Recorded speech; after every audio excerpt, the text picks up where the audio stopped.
everyone. Welcome to a new mini-series within Truth or Demons podcast called Listener Case Files. Join me as I look into the paranormal stories sent in by you, the listeners. Every so often, I will compile some of the stories you've sent in to share on the show, and then give you all some paranormal as well as psychological insight on the subject matter. So without further delay, welcome to Truth or Demons, Listener Case Files, Episode 1. Disclaimer.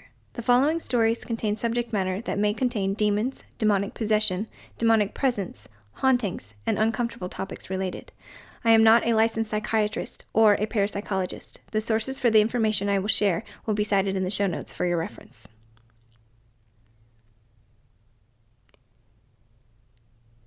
Since each episode on the Warrens takes so much time and research, I wanted to give you guys a little something extra.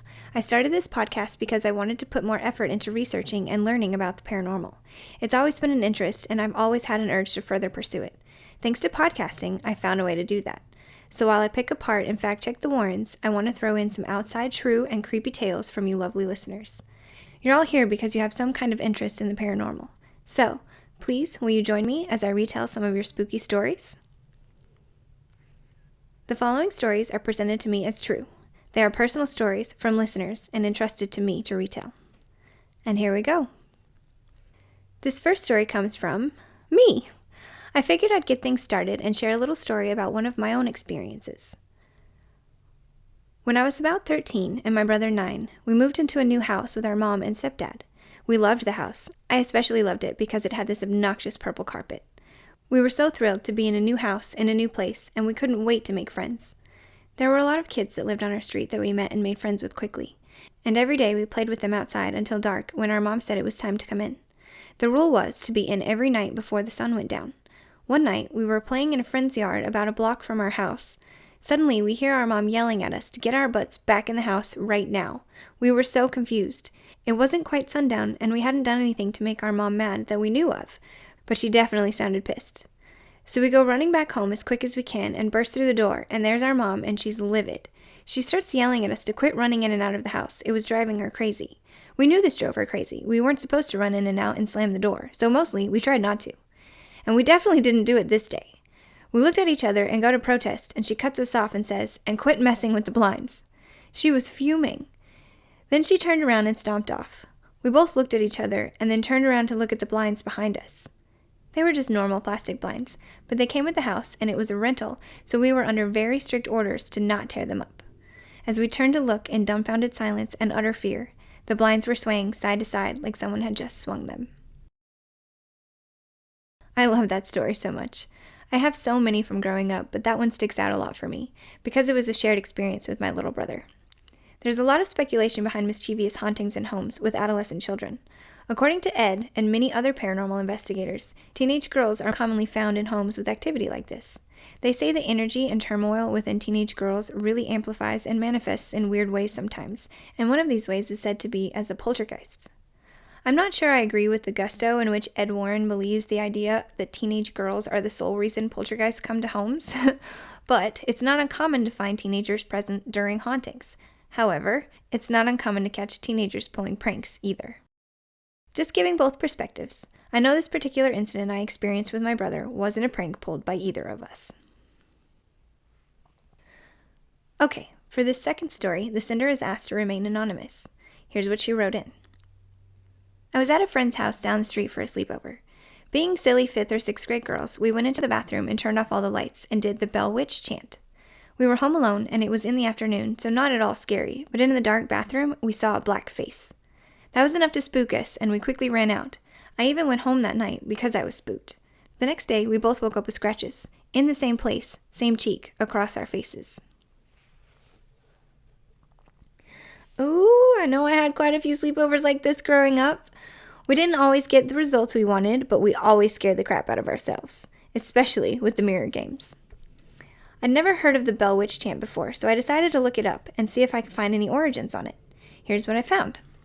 Apparently, starting in the 1970s, slumber parties in the South near Adams, Tennessee, were almost always accompanied by a ritual similar to the Bloody Mary chant.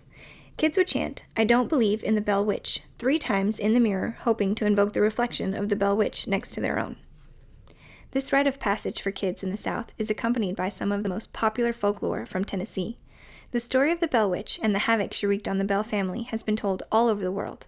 It's been in books and in movies, and ghost stories galore. And I'll let you in on a little secret. Season 2 of Truth or Demons will be taking a much closer look into the true story of Kate Batts and the Bell family. There's a link in the show notes with more info on the Bell Witch chant.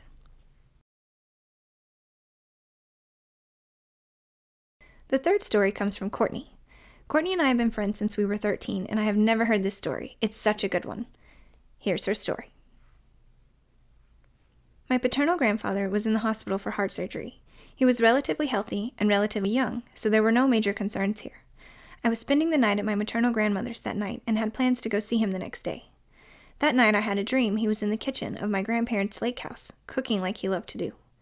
Cooking fresh creamed corn, which was his specialty. In the dream, it was just me and him. He smiled, and he gave me a big hug. When I woke up, this dream was so very clear, and when my parents came to get me, I was so excited to tell them about it during our visit.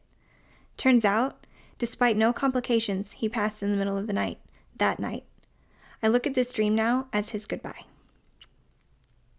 I love this story so much, it chokes me up a little bit. I've heard this is a super common phenomenon amongst sensitive people. Sensitive as in psychically sensitive, or super in tune with their intuition, even if they don't consciously know they are.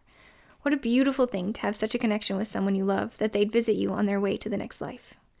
Some people might say this was just a coincidence, but sometimes I just don't think that's the case. Beautiful story, Courtney. Thank you. Our fourth story today comes from one of the group members of a Facebook group called Strange Tennessee, a group that's all about the strange and unusual happenings experienced by the residents of Tennessee. I was recently invited to join this group and put out a call for stories, and I so appreciate the response I got.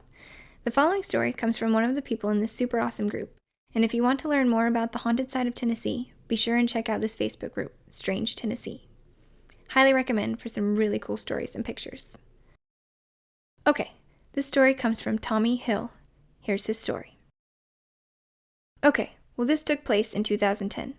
My girlfriend at the time lived in Priest Lake. One night, we had went to dinner with friends. Everything was normal as can be. We came home, and we went to bed around 5 a.m. My girlfriend woke up to go to the bathroom, but before she walked out of the room, she screamed, "What happened in here?" I responded, "I don't know, I can't see. Turn on the lights." Everything on the dresser had been swept off the top. Now, we had really heavy candles and holders on top. All of the drawers but 2 were pulled out and dumped upside down, and one of the drawers was sitting by my head. We didn't hear a sound, and we are light sleepers. My underwear was tied around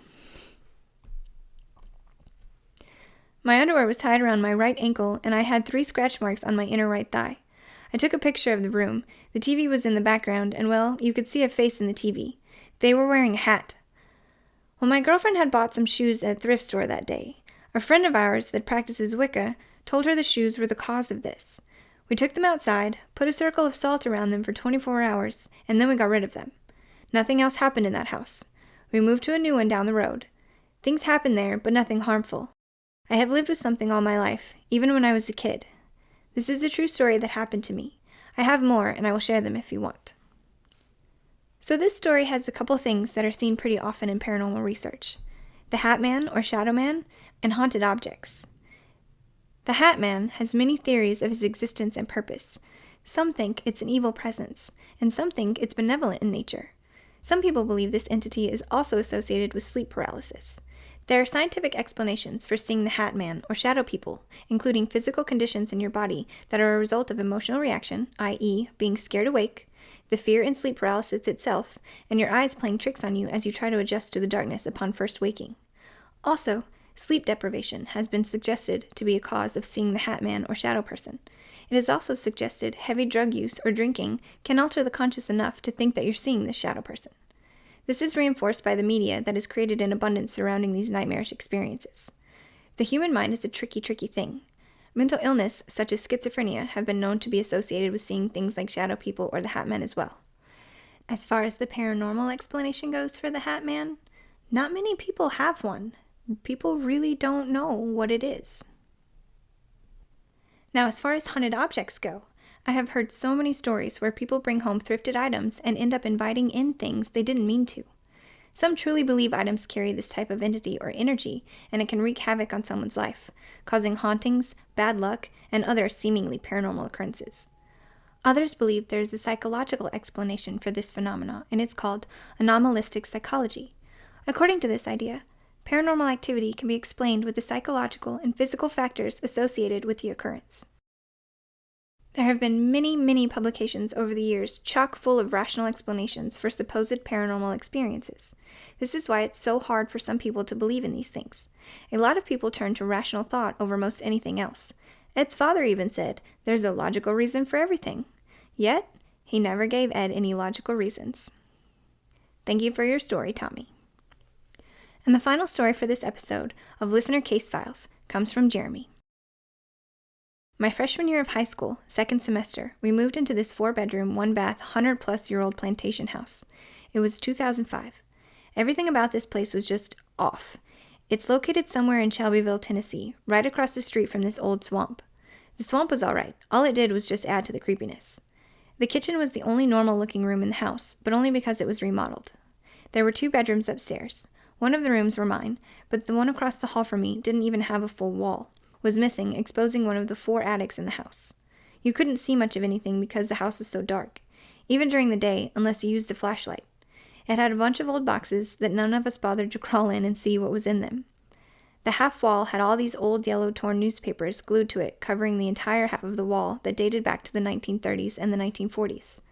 Some even headlining World War II.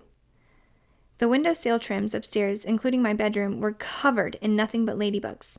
Not an exaggeration. They pile up on each other, which I didn't find out until later on in life that ladybugs signify good luck, love, and protection. A month later, after living in this house, things started to get stranger. We had a barn in the back, about a couple 100 feet away from the house. My dad and I decided to explore it a bit. Everything was normal until you went up to the second floor of the barn, and we all saw these old, broken-down church pews facing towards an old pulpit covered in spiderwebs. Back to the house now. Our family dog, a golden retriever named Lucky. I know, what a typical dog name. But my little sisters got to name him when we got him years before moving into this place. Best childhood dog we had. Anyways, after a while living there, Lucky would constantly bark at the ceiling in our kitchen. Always late at night. It drove us crazy and would freak us out since we'd already been sleeping. But he'd go insane, barking profusely at the kitchen ceiling. And then, other nights, he'd wake us up barking aggressively at our front door. It got to the point that we had to keep Lucky in one of our bedrooms with us while we slept. But it was unsettling to all of us, because above the kitchen ceiling was the exposed attic in the strange room across the hall from me, and the front of our house faced the swamp that was across the street from us. This kept going almost every night until we moved. This wasn't normal for our dog to do this. I moved a lot in my childhood, and he's never acted like this in the other houses we stayed in years before moving into this one. I didn't exactly see any ghosts, but thinking back at that place, the energy you felt there never really felt safe despite all the ladybugs piling on top of each other in the upstairs window. Like, it just did not feel like this place was ever going to feel like a home. I tried to keep my head from thinking too much about it all. Fortunately, we only lived there for a good few months until we found something more suiting. Had I lived there longer, I may have had more to talk about. Okay, so I talked to Jeremy a little bit after he told me his story, and I asked him if he thought the ladybugs might be the infamous Asian beetles that impersonate ladybugs but bite. They used to be a protected species in Tennessee, and they're a swarming bug, and they love to huddle in giant masses in colder months. It's so gross and annoying. He said he looked them up and now thinks that's what they were. They will apparently wake up in winter months if their huddled horde has direct sunlight or warmth hitting it. Either way, swarming flying bugs are never fun, and not always explainable. Jeremy's story reminded me of the flies in the Amityville house. That isn't the only famous paranormal story with flies either. Caroline Perrin called them the devil's pets, as they caused so much grief for the Perrin family. There's also flies in so many horror films as a paranormal or religious underbelly trope. They're found in the movie Constantine, as well as some of the many Exorcist films. Why is that, you may ask? I have an answer for you. According to my research, there are several reasons flies have become a trope linked to horror films and the paranormal. Most logically, flies are linked to death and decay, and in turn, ghosts. Also, this trope has deep roots in Beelzebub, also known as the, quote, Lord of the Flies. This is linked to Satan, which in turn becomes a link to possessions and hauntings. This presence of flies is to let the targeted innocents know they are in the presence of a demon. Luckily, Jeremy's bug problem wasn't flies. But swarming bugs of any kind is a big nope from me, either way. Also, that house seems like it might have been haunted. I imagine the dog probably knew a lot more than you guys did. Thank you for your story, Jeremy. So that's it for this episode's Listener Case Files. Thank you so much to everyone who shared their stories. If you'd like to send in your stories, you can do so by emailing them to truthordemonspodcast@gmail.com. Don't forget to check out the social medias for photos and updates. Just search Truth or Demons Podcast. Can't wait to see you all for the next Listener Case Files episode, where I will share some more of your fun-filled, terrifying stories, and give you some more paranormal and non-paranormal insights.